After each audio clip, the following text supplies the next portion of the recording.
Mirë se erdhe në botën ku askush nuk është i pafajshëm. Sekrete shqiptare, vendi ku rrëfimet më të thella, më të ndaluara dhe më të pathëna të shqiptarëve marrin zë.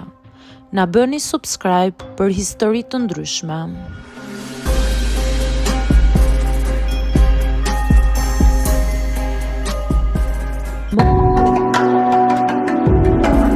Motra më mori burrin dhe unë heshta.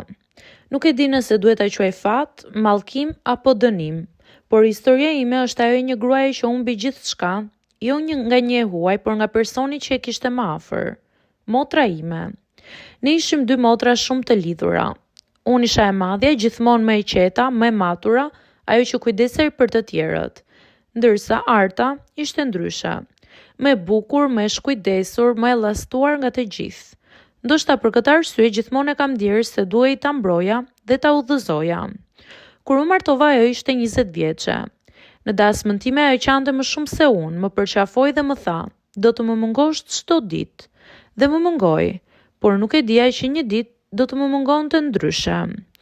Burri im Lirimi ishte një djalë i qetë, i sjellshëm dhe shumë punëtor. Nuk kishim luks, por kishim dashuri. Në shtëpinë tonë të vogël kishte gjithmonë aromë gjelle dhe zhurmë fëmijësh që ëndërroja t'i kisha. Pas 3 vitesh martesë, Arta u zhvendos në qytet për studime. Ne ndihmuam sa mundëm. Shpesh Lirimi i çonte para ose e merrte në makinë. Më dukej shumë normale, nuk dyshova kurrë për asgjë, sepse në fund të ditës ajo ishte motra ime. Një verë, ajo u kthye në shtëpi për pushime. Ishte ndryshe, më e heshtur, më e kujdesshme me çdo fjalë. Lirimi e trajtonte si gjithmonë me dashuri vëllazërore, por unë fillova të ndjej një ndjesi të çuditshme. Një lloj tensioni që nuk e kuptoja. Ndonjëherë kur hynte në dhomë, ajri ndryshonte. Sytë e tyre takoheshin për një sekondë më shumë dhe unë, edhe pse ndjeja diçka, nuk doja ta besoja. Ishte motra ime, gjaku im. Pas pak muajsh, Arta gjeti një punë në qytet dhe ne u gëzuam shumë për të.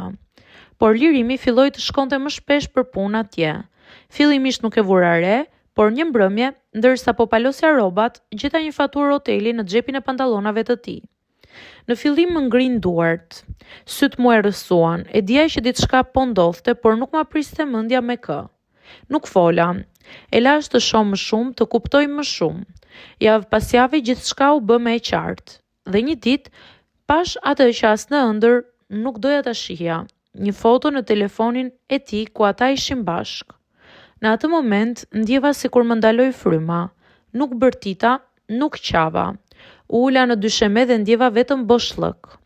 Motra ime, ajo që rritej me mua në të njëjtin shtrat, që më njihte çdo sekret, më kishte marr burrin. Nuk e di si arrita të mos çmendesha. Ditët që pasuan ishin shumë të errta. Nuk flia, nuk haja, por as nuk fola. Brenda meje luftonin dy ndjenja, urrejtja dhe dashuria. Urrejtja për tradhtim dhe dashuria që nuk mund të shuhej brenda natës. Një ditë Arta më dërgoi një mesazh. Më tha: "Më fal, por unë e dua. Asnjë shpjegim tjetër." Ajo nuk kërkoi leje, as pendes, vetëm e mori dhe unë heshta.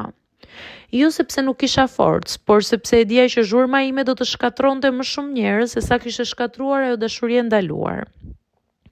U largova, mora disa rroba, disa kujtime dhe vajta të jetoja tek prindrit.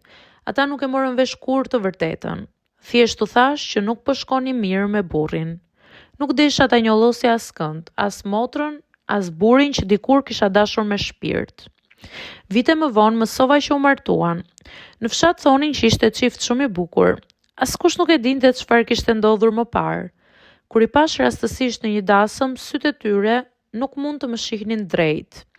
Unë buzëqesha jo sepse isha e lumtur, por sepse më në fund kisha mësuar të jetoj pa urrejtje.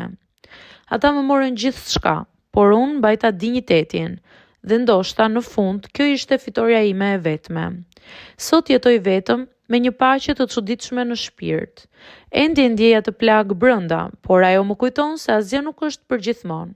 As dashuria, as besimi dhe as lidhja e gjakut. Motra më mori burrin dhe unë heshta, por heshtja ime nuk ishte dobësi. Ishte mënyra ime për të mbijetuar, për të mos ulur në nivelin e tyre dhe për të ruajtur shpirtin tim të paprekur. Sepse ndonjëherë të mos flasësh është mënyrë më e fortë për t'u hakmarrë.